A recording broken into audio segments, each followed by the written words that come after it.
Welcome to Sweet Life Beat Life. We hope this video helps. You start by confirming prerequisites. Unlock a Glamour dresser or visit an in-room. Next, open your equipment menu and preview the gear you want to copy. Once you have the source item and an available Glamour plate slot, select the item and choose Copy Glamour.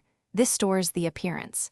Make sure to keep any required consumables ready, because without them, you cannot apply plates in certain locations. Now you apply the saved plate. Go to the Glamour dresser, pick the plate, and assign it to the target equipment slot.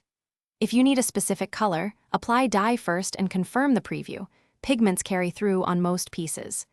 Be aware that certain weapons versus armors may behave differently with slots, so check preview angles. Once happy, confirm and the appearance saves to that equipment until you change or clear it.